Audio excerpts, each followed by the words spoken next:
Hello and welcome.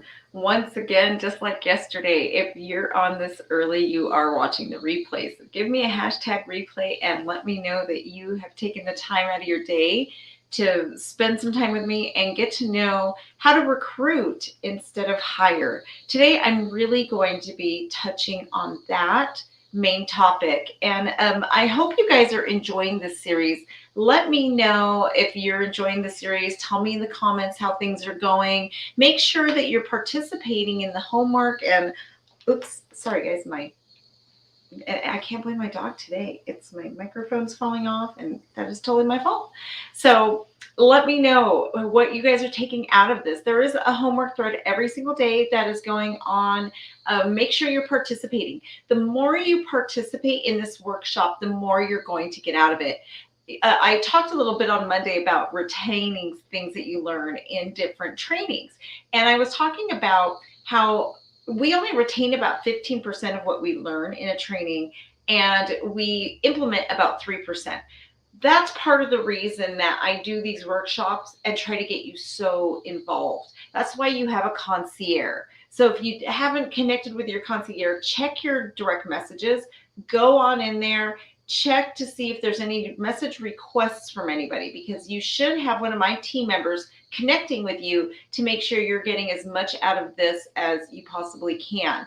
And when you do, it's just going to help to solidify what you're learning this week. This entire series, when I'm constructing these things, I do use my psychology background to make sure that I'm not wasting your time and I'm not wasting mine, right? Time is the most valuable asset each one of us has. Money comes and goes, but when time is gone, it is gone. There is nothing else. So it is the most valuable asset. So I want to make sure we are all getting the best and most out of our time, which is why if you go into the guide, if you go into the Facebook page, our group, the Child Care Business Professionals group, you will go see the guides. We do have the Creative Recruiting Bootcamp guide. Within that guide, you're going to see there's just recaps from every day. Each video from every day will be in there. And there's also going to be a homework thread. Make sure you participate. Make sure you're participating with your concierge, who should be in direct message or email. If you're on LinkedIn or on YouTube, you might be seeing that in there. So make sure that you are participating. The more you're engaging and participating, the more you're actually going to get out of this. Let's see. Good morning, Pam. Good morning, Tara. Hello, Tiffany. How are you? So good morning, Jennifer. So let me know. I'm hoping this is useful for you guys. I love the participation. I'll tell you, especially today's Wednesday. Today's my halfway mark through this series. And it gets tiring on this side of the camera. This morning, as I was getting ready, I was just like, it does get a little bit tired. Good morning, Monica. So I love to see the participation. It really keeps me going. It helps me to know that what I'm doing is making a difference and it's worthwhile. So I am, after losing my husband, I'll tell you, time to me has taken a whole new meaning on. So I really value my time. Again, I'm not going to go through my whole introduction today, but my name is Evelyn Knight. I am the founder and CEO of Child Care Business Professionals and the host of the Child Care Business Coach podcast. I'm also a Child Care Center owner. So I know exactly what it's like and what you guys are going through. And I experience the hiring climate as well as you. Hi, Angie. How are you guys? So make sure that you guys have your workbook. I keep mine here on my tablet. This is what they look like. Every day there is something a little bit different for you guys, just going to work through. Again, the workbook is designed in order to help you get the most out of this. We're not always going to remember everything, right? So I'm designing the workbook in order to help guide you. And also, hopefully by the time you're done with this series, you're going to be able to talk to recruits and be able to really present your job. Like, what are you really asking them to do, right? Instead of, like we talked about yesterday, posting that quick little job that now hiring for an infant teacher 9 to 6 a.m. That is not right now. We're not going to get people like that. The traditional job post isn't working. Your job post is getting lost in a sea of a few hundred, and if not 1,000 other job posts. So if you keep doing things the way you were, it's not going to work. Indeed, Monster, they're not working. They can, but we need to learn, how do we stand out from the crowd, right? And that's what we're working on. Hopefully the workbook was going to help you so that you'll have a script when you're talking to people and you're selling your job, and you'll also have something better to post when you're putting it out there into the world.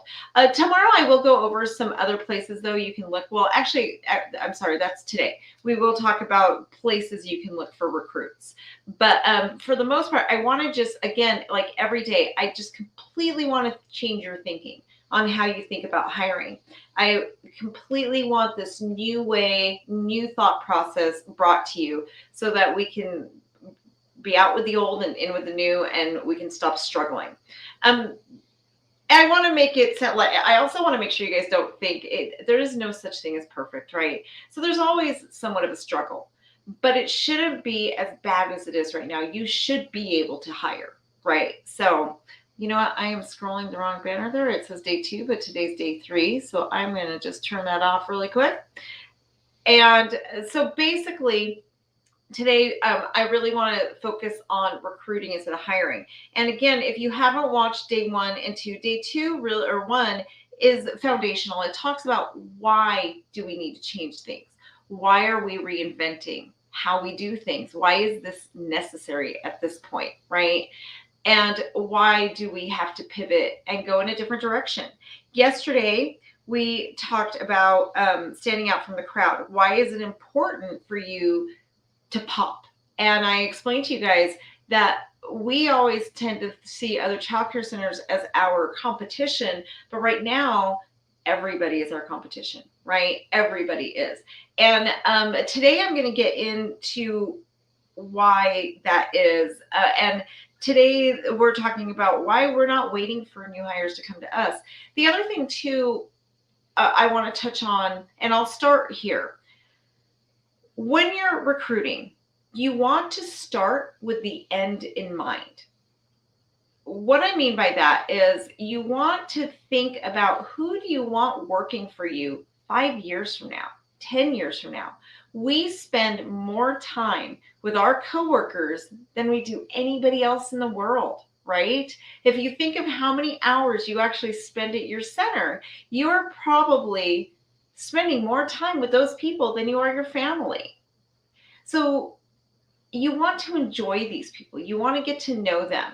I do talk about in the leadership training I'm doing right now, actually, for my members, that we can't become their friend. You have to keep that level of professionalism, and becoming their friend really skews that. But you do want a healthy bond and relationship with them. You want that mentorship bond, right? But do you really want to mentor someone that you don't like? Or that you really just, and honestly, when it comes to your professional life, a lot of time I will tell managers, I really don't care if you guys have a different temperament. And this is where the psychologist in me comes in. Like, I understand why people don't like each other, right? And like, you guys just have a different way of thinking, different temperament, and honestly, you got to kind of get over it. But at the same time, you want to be able to go to work and enjoy yourself. You don't want to be around people you cannot stand, you cannot manage, you cannot work with, right? But you're forcing yourself to. So if you wake up Monday morning and you dread going to work, you got to look within on that one. Who are you bringing into your team? Why is it like this, right? And one of the biggest mistakes we make when we hire is that we are not thinking about it with the end in mind. We are just looking to fill a spot, right? So what I want you to really start thinking about, and this is something I apply in everything in my life, not just hiring, but my financial situation, my business decisions, if I'm going to grow, who I'm going to hire, who I'm going to promote. I always start at the end. Where do I want to be, right? I'm not thinking about, I just need to hire because my infant room is understaffed and somebody just gave me 2-week notice. That is not where my thought process ever is. I'm always thinking about 5 years from now, how do I want this to look? 10 years from now, 15 years. For those of you who've been following me for a while, you know, I actually have a 15-year plan, and I have a 10-year plan, a 5-year plan. And that's basically how I accomplish my goals. I start with these like huge, right? And then I just break it down. It's called reverse engineering. So you want to reverse engineer the candidate you want to hire, right?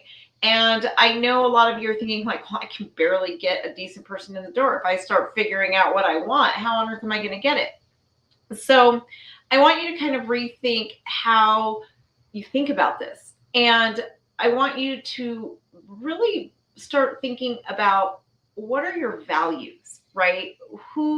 What do you value? And this comes down to your center's culture.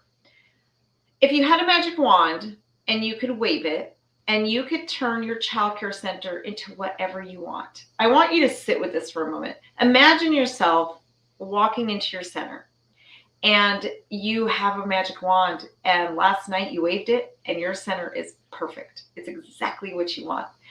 Imagine yourself walking through the door. What would you hear? What would you smell? What would you see? Now, just quickly imagine yourself walking and peeking in every one of your classrooms, right? If you're a home provider, just looking around your home. What do you see? What kind of people are in there? What kind of parents are, what kind of children, and I hate saying that because I think all children deserve to be there. But what does the environment look like? What does it feel like, right? That is the culture that you want to produce.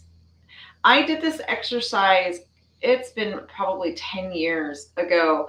And when I did this magic wand exercise, I basically thought that I was creating a unicorn, right? I just thought like, oh, this is a fantasy. It could never come true. And I wrote it all out. And I just, I did this, I took it very seriously, wrote it out, and I was very detailed in the teachers that were in the classroom, the artwork that's on the wall, where is it placed, what kind of furnishings, everything, right? Put it aside, and I do work towards it. I was really working towards a goal, but I found it about, I think it was 6 years later, I found my fantasy center. And I was reading through it and I had this epiphany moment like, oh my gosh, that is my center today. That is zooing around. And I just couldn't believe it. What I thought 6 years earlier was a fantasy and unachievable, we achieved, right? I got my team on board and we achieved. But the key to that is I could not have done it without my team. I can't do that by myself. And I had to have the right people, right? I had to have the right people in order to achieve that. And so that's something I really want you to sit with and think about when you're recruiting. And before I tell you guys how to go get these people, I want to tell you who are you going to go get. I want to help you figure that out first, okay? So I want you, as you're thinking about your ideal perfect center, what values do you have? What values do you have for your center? Everything you do, everything that your center becomes, that culture, that brand experience that you want, needs to be centered around your values. If you don't know your values, then you don't know who you're hiring. And that is why you have a duct tape team. My business coach and mentor, Kelly Roach, I read one of her books, which is amazing. And she talks about it a lot, but she refers to these as duct tape teams.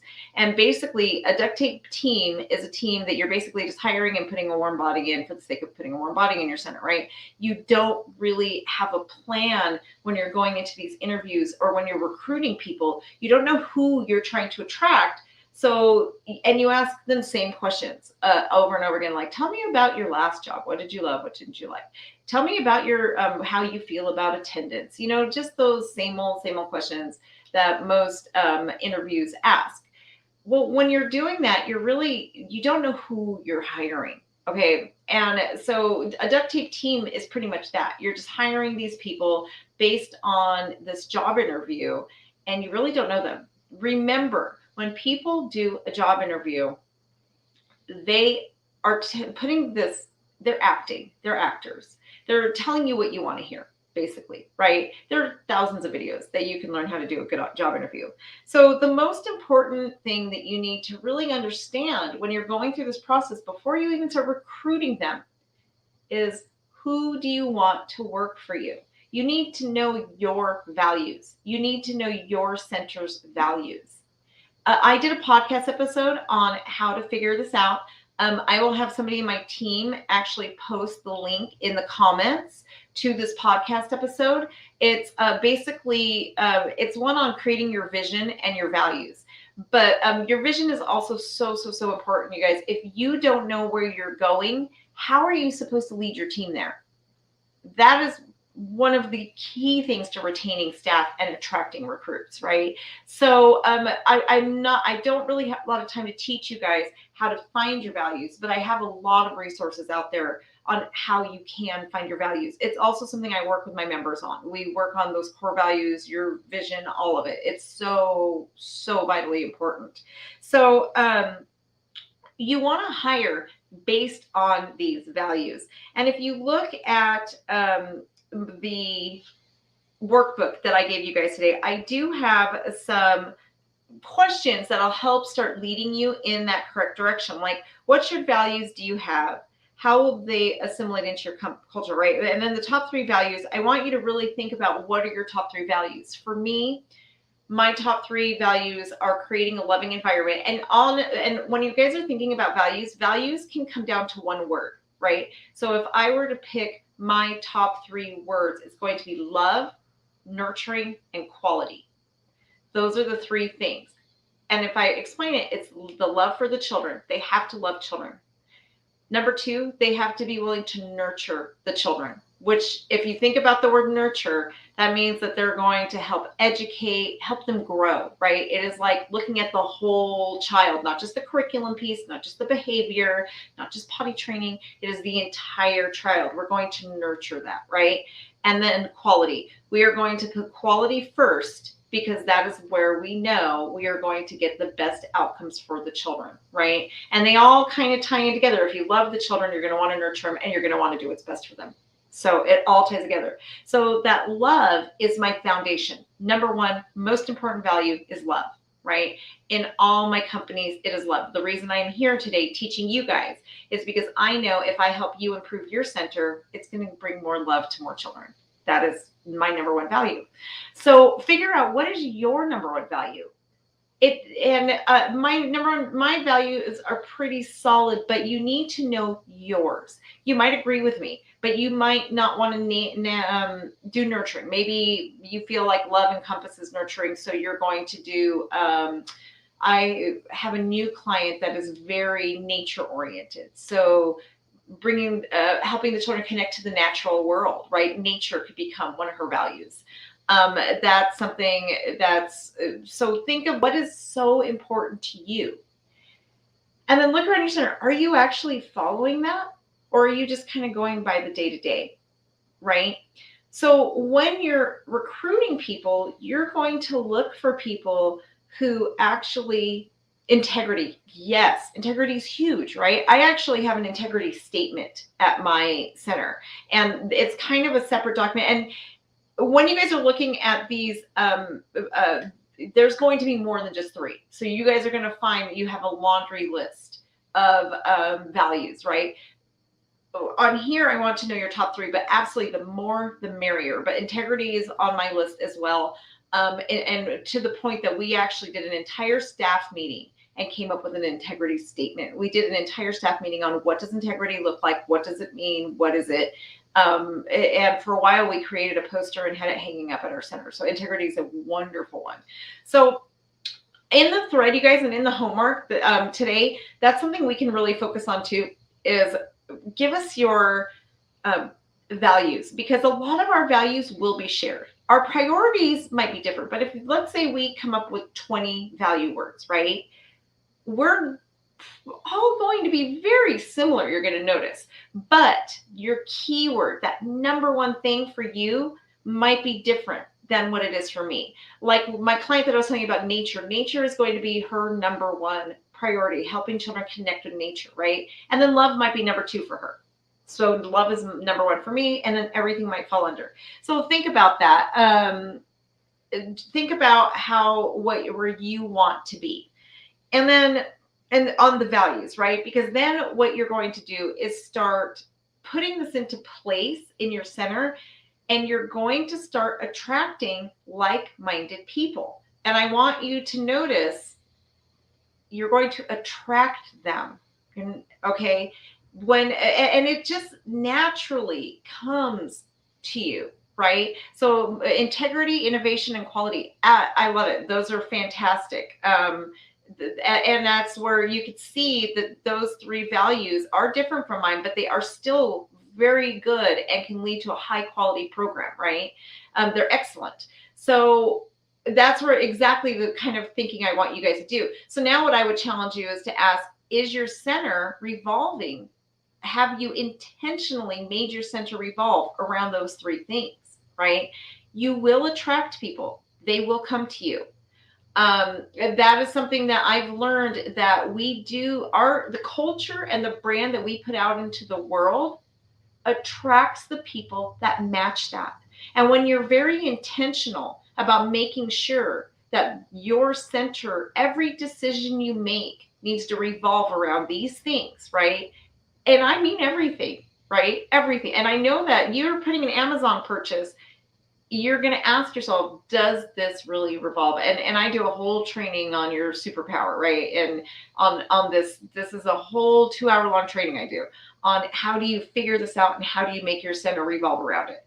But it is so key to bringing the right people in, the right parents, and it's key to getting that wait list, right? Because if you've got the right people, your team is the life of your center. They are the blood that flows through your center. You might be the heartbeat, but they are the blood, right? And your heart will stop without the blood. So you need to be attracting these people who have these same values. And it is an amazing, beautiful thing when these people start coming to you and they know that they're aligned. And there will be people who are not aligned. For me, I believe in guidance, not discipline. Especially as with my degree in neuropsychology, I know discipline doesn't work. It doesn't work. If your behavior is not changed by disciplining children, behavior is changed by guiding them and teaching them how to behave. Humans innately want to please each other. Oftentimes, children don't know how to please. We have to teach it, right? But you may disagree with me on that. You may think, nope, children need to be punished. They need to be taught a lesson. I also have to qualify, I'm very different on parenting, okay? I believe our place is very different than a parent's place. Parents can punish, we need to guide. Okay, very, very different. If I'm teaching a parenting class, I'm going to teach it very differently than I'm going to teach an ECE class. So somebody who really feels strongly about disciplining and making children conform are not at all going to fit into my center, right? Not at all. And that's okay. That is okay. I don't want them working for me because they don't fit my culture. They don't fit my vision. They don't fit my philosophy. They will not fit in. And when you understand your values, you're going to understand the type of person you want to attract. When you write your job posting, you're going to use keywords that those people are going to notice, right? So if you do go to Indeed.com or ZipRecruiter or any of them, you're going to start building these recruiting ads that really that's going to jump out to these people. If these people are passionate about making sure that children are really, let's see, you had integrity, innovation, and quality. If this is somebody who has high integrity, who believes in really like STEM type of concepts, and you're really displaying that into the world, they're going to be attracted to you. The work is going to be fulfilling. And that's what it is. And fulfilling work supersedes how much you pay. Somebody is absolutely going to work for $4 or $5 an hour less if they are fulfilled, right? We've all worked in that job that we were just miserable at. We hated our lives being at that job. I mean, most of us have, right? And there is no amount of money that will get you back. Think about it. Think about your absolute worst job experience or even if you haven't had many jobs in your life and you're thinking about it in terms of school, the worst school year of your life, the worst job that you've ever had, that awful, awful experience that you wish you would have gotten out earlier. How much money would it take for you to go back to that? Is there a dollar amount that it would take for you to put yourself through that again? Oftentimes the answer is going to be no.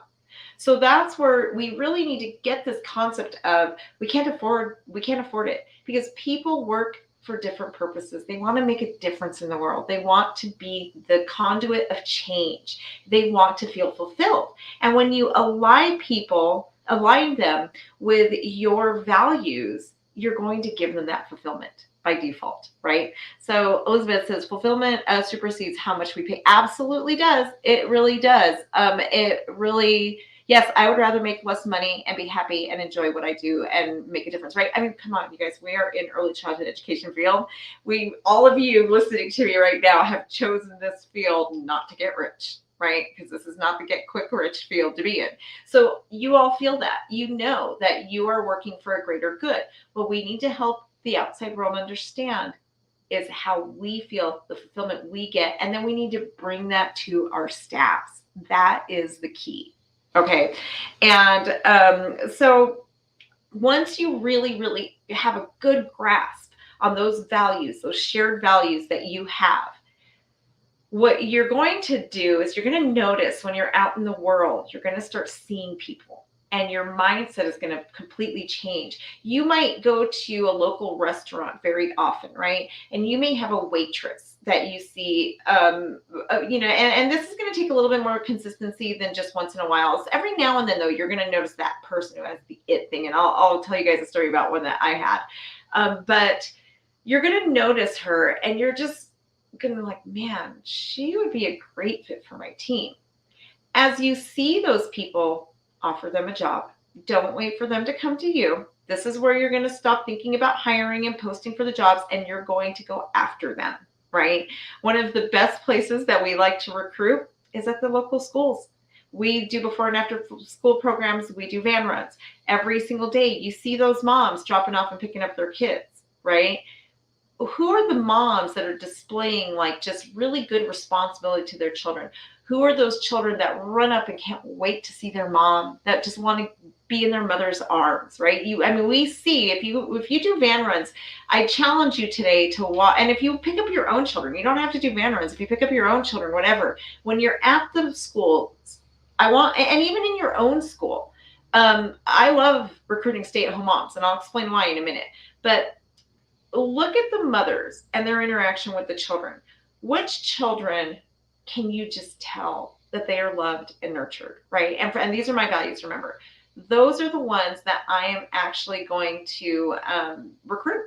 The ones that I know and I can see, oh, that child is loved. That child is nurtured very well.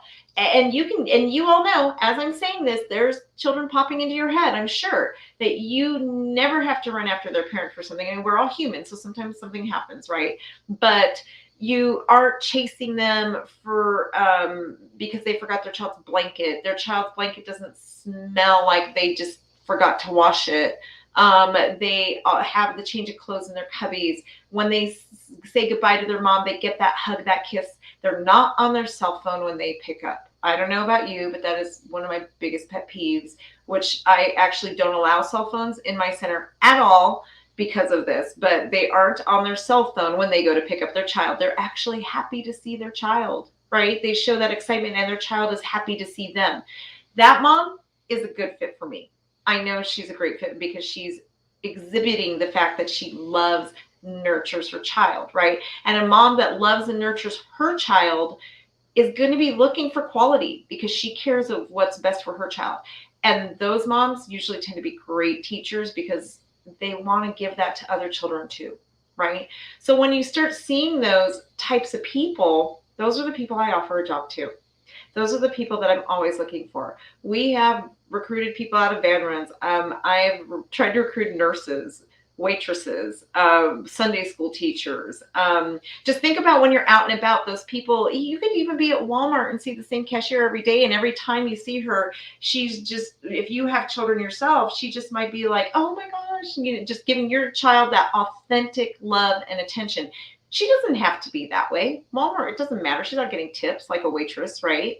So those people that you just see that go above and beyond, that are just different, you don't know. They might be absolutely miserable. They may be working somewhere, but they may hate their job. Again, just like what we were just talking about, they may absolutely hate their life right now.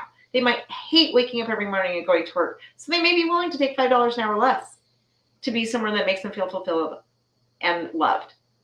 That being said, people have to pay their bills. And oftentimes they can't afford to make the jump, right? So the alternative, there's a few alternatives that we can do when recruiting and looking for people in this position.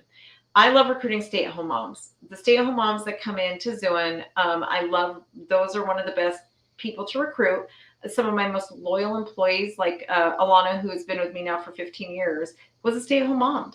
And what happens is, I was a stay-at-home mom, and I'll tell you, well, I forgot to tell you guys the story I was going to tell you. Let me tell you that story first, and then I'll tell you my story.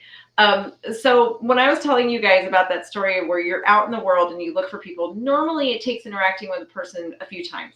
There was one time where I knew, like, man, I need to hire this woman. It was amazing. And I literally had a 15-minute interaction with this person, but she was so amazing. I offered her a job. She didn't take the job, but I offered her a job. She loved the work she was doing at the time. So my son was a football player in middle school. Well, he's been a football player, and he got a concussion, and I ran him to the urgent care. And he gets to urgent care. The nurse walks in the room, and he threw up all over her. I felt horrible for this woman. I mean, he projectile vomited all over this nurse. That woman did not skip a beat. She sat there with throw up all over her, in her hands, everything, and just went to action to help my son. She did not care that he just threw up all over him. Couldn't care less. I was just like, oh my God, let me get you paper towels. Oh my God, I'm so sorry. Oh my God. And she's like, it's okay. It's okay. He needs, and then she just goes into action, gets him and starts getting him a coat, just throw up all over herself. Did not care that he did. I mean, how many people would have justifiably been like, oh, I can't do this, and walked out of the room to go clean up, right? And made him wait. She did not. She went straight into action and cared for my son, right? And she met his immediate need because he was like, he just wouldn't stop vomiting. It was just like coming and coming and coming. So instead of leaving, and I would not have been upset at all had she walked out and let me deal with it by myself. Instead, she sat there covered in vomit to attend to my son. And it was only like a 1.5 minute period. So I make it sound like it was like, she spent the whole 15 minutes. And then she did leave the room, get changed. Some people that I was like cleaning it up, trying to clean what I could on the floor. She comes back in and she's helping me clean up the vomit off the floor. And I just was like, oh my gosh, you are the type of person I need. And I offered her a job right there and then, right? At that point, at that moment, I probably spent 5 minutes with this woman. And when she went to change, she ran out, changed really quick. I mean, she was in and out of the room so quickly. But my entire interaction with her was probably 15 minutes. She was just the nurse. She wasn't even the doctor. But I saw enough of how she reacted to know her integrity, her love for the child, right? She demonstrated so much love in that action. She demonstrated the fact that she had integrity and that her job came first above her own personal comfort, above her own personal hygiene, everything, right? That attending to my child was her first priority. That is the kind of person I want working for me. Turned out she absolutely loves her job as a nurse and didn't want to come work for a childcare center, but I did offer her a job right there on the spot. So back to my story as a stay-at-home mom. As a stay-at-home mom, one day I went and dropped my son off at school. He was in the first grade, and my second son was just a baby. And so I dropped him off at school, and I just remember everybody around me just saying, Bronson's mom, Bronson's mom. It's the funniest story ever because there was these children, they had been gathering worms and putting them in like this solo cup, and they had literally a whole cup of worms, and the teachers, they dumped it out. So there's this huge pile of worms in the playground, and the teachers are freaking out. And I just walked up, picked up the worms, put them in the cup, and I was like, no big deal, right? And they're like, Bronson's mom, Bronson's mom's so cool. So after that, I just got this reputation. But every time I went in and picked him up, it was Bronson's mom, Bronson's mom, Bronson's mom. Hi, Bronson's mom, how are the worms doing? Bronson's mom. So This one day, I went from dropping him off at school to my husband's work. And I get to Ron's work and get out of the car, start walking through, and everybody goes, "Oh, hi, Ron's wife. Hey, it's Ronnie's wife. Hi, Ron's wife." I realized that day I don't have a name anymore. I'm a stay-at-home mom and I don't have a name. I'm Bronson's mom or Ronnie's wife, but nobody knew my name anymore. The only time I think people knew I had my own name was Sunday at church. And even there, I was a Sunday school teacher. They didn't know my name. A lot of the parents would drop off and pick up and they didn't know my name. And I had this realization like, what is there for me? I had lost my identity, right? And I'm sure if you've ever been a stay-at-home mom, you can relate to that. When we become mothers and wives, we become so absorbed a lot of times into our family's life that we lose our own identity. I can tell you from a psychological perspective, everybody needs identity. When you approach these stay-at-home moms and help them to see that we can give them their identity back, they can have something for them and still be a great mom, right? They can still, because that's what most stay-at-home moms are just scared that they can't be a great mom and have a career. They don't care about how much money you can pay them. They want to be a great mom. They can have their cake and eat it too. They can be a preschool teacher who's changing lives, who's doing all the things I talked about yesterday, who is changing the world and helping develop brains, right? But they can also still be there for their child, and they can still be a great mom. Those are the women, when you recruit them and help them understand and give them a sense of purpose that is beyond their family, because being a great mom is a wonderful purpose that we should all that I still am very proud of. But you give them something that's just their own. I'm in a season in my life right now where my husband is passed away. My oldest son is starting his career, getting ready to buy a house. He's moving on with life. My youngest son is 17, be 18 in 3 months, and he is talking about leaving for the military. I'm about to be alone for the first time in my life, right? Well, when I was that young mom, all those years ago, my life revolved around those children. I didn't think about where I would be today. But every single one of those stay-at-home young moms who are bringing their children into your preschool half-day programs, or when you're out in the world and you see mom play groups, or that mom who is picking up at 3 p.m., who is a stay-at-home mom and she's at the school picking up her child every day, every single one of those stay-at-home moms are one day going to be in my shoes. Every one of you is one day going to be in my shoes, where you're facing life and that family that you gave everything for. I'm sorry, this something makes me emotional. But that family that you gave your identity for, one day they do move on. Your kids grow up, they leave. For me, I'm a young widow, right? I lost my husband. They all walk away one day, right? And it's not that you don't have their love, they're still in your life. But when you give 100% of your identity to your family, you lose a piece of you. And that's something we can help stay-at-home moms see, that one day you need something for you, right? And those of you who are EC leaders, you're giving yourself that by being an EC leader. But all those moms out there that are stay-at-home moms right now, where are they going to be? Jennifer, I know, I make myself cry, I tear up, but when I think about it. And I have to say, I'm so thankful to myself for intentionally, I saw that day when I realized I lost my identity. I recognized I was only like 27, and I recognized that I would be here one day and that I couldn't let this be my life. I knew at that point that one day I needed my own thing, right? I knew I would be on my own one day. And I didn't know it would be without my husband. I thought he would still be with me, but I knew I had to make some kind of change. We can help stay-at-home moms see that. When you're recruiting them, that's something I point out to them. Like, I can give you a career. It may not be the best paying career in the world, but it's something that is yours and yours alone. It doesn't belong to your husband. It doesn't belong to your children. And when your children get to the age where they don't want mom anymore, and that comes pretty fast, right? When they're about, 12, 13, they're just, Mom, leave me alone, Mom, when you find when they're little, they just want us and we're in every minute of their lives. Those are the mothers that are coming to our centers right now, right? But not very long. It doesn't take very long for them to get to that point where they're not going to want to be that. The children aren't going to want us all the time. And that's when stay-at-home moms get very lonely. And that's unfortunately when they realize, what is in it for me? What about me? I don't have anything, right? And that's when the ones that are primed for recruit them. They will be your biggest fans. They will be loyal like you couldn't believe, because you gave them something that they didn't have and that they didn't know they needed, right? You're giving them this fulfillment, and they will work hard for those children. That is why I don't care about resumes.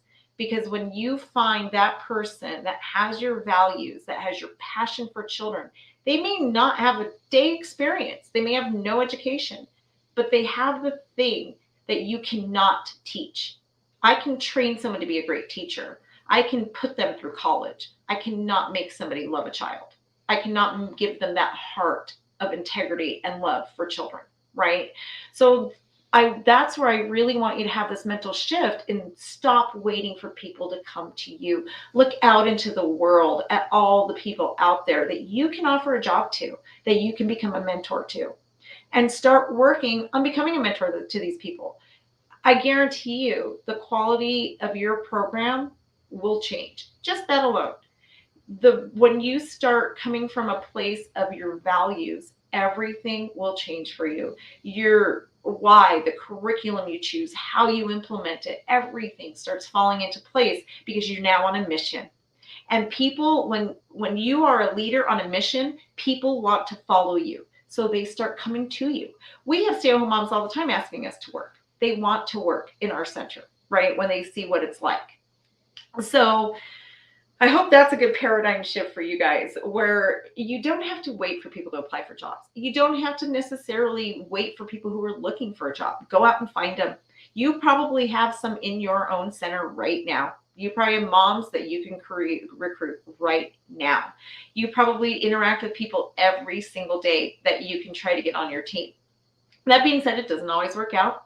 Sometimes we misread things, so it's not always, sunshine and roses. But when you find that person, it's making sure you have the message right, helping them see the big picture of what your vision is, what your mission, what your values are, and helping them understand the difference they're making in the world. And in my case, as a stay-at-home mom, helping them see that they need something for them too. Their life cannot just revolve around their family, because families grow up, mature, and go on, right? And it's just psychologically healthier to have something for you. I'm going to add really quick too, just on a side note, for those of you who are really burning out on ECE, this can also help you to overcome that burnout. Just focusing on this why, your own personal values. Why are you doing this? The end game. Stop looking at today. Always look at the end game. Your end game will be there. I am living my end game right now. Like I said, my youngest, my baby, is about to graduate high school, be 18, move on. Thank God. 15 years ago, it was 15 or 16 years ago, I can't remember now, but I was thinking about, oh my gosh, where am I going to be when this baby, I think he was 1, so it was 16 years ago, when he doesn't need me anymore. Thank God I looked at that now, because I set myself up where my whole life didn't just revolve around them, right? So always thinking that end game. Every season in life is tough. I mean, there's good and there's bad, 50% good, 50% bad, right?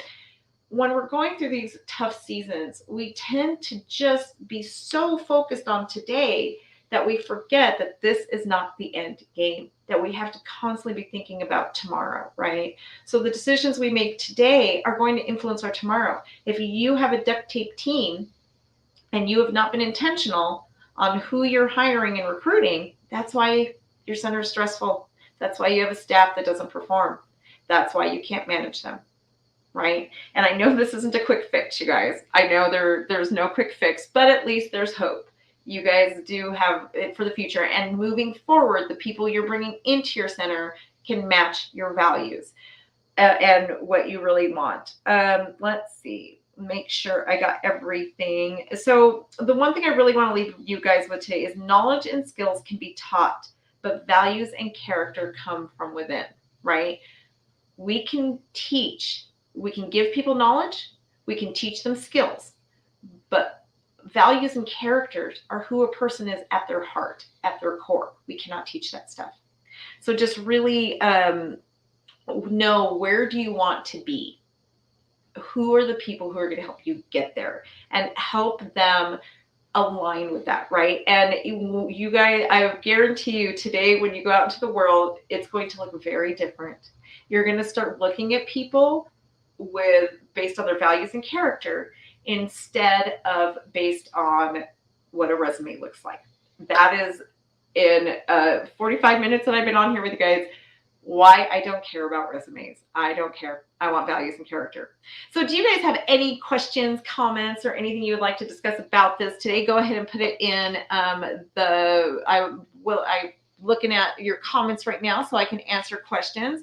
And also remember, I will be doing a Q&A session on Monday at 9 a.m., same time, same place that you are now. So and again, of course, it'll be available on replay. So if you think of questions later, don't hesitate to reach out to your concierge, whoever it is on my team that you're working with, and send them your questions so that I can answer them live.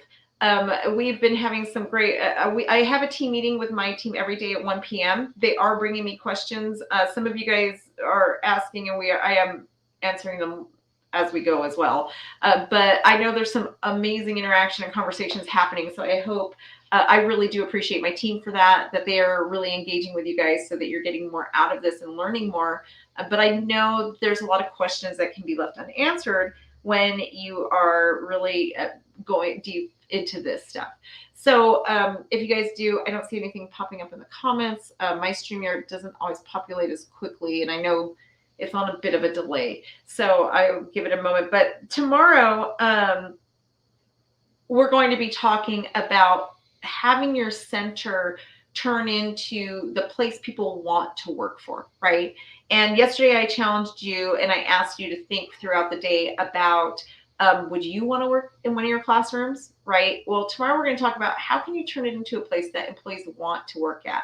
So when you do the interviews, when they come back, that's something I'm hearing a lot of is people are applying, they're talking, they're interviewing, but I never hear from them again. So how do we change that, right? Because getting them to the door is the first step. Getting them to take the job is second, and then getting them to stay is the most crucial, important part of all of this. So let's see, Elizabeth. Oh, good. I'm glad you had. Elizabeth, you had a paradigm shift. I love it. And then knowledge, skills, and character can be taught. Yes. Oh, I'm so glad that's your main takeaway. That has been life-changing for me. I base everything now. Everybody I choose now, I want them to have a good character and values. When they have values and character, the work they put out is so different. I mean, and we could be talking about your accountant, your bookkeepers, your lawyer, everybody in your world, every relationship, right? When you come from a place of values and characters, you're going to see much better results in life. You really will.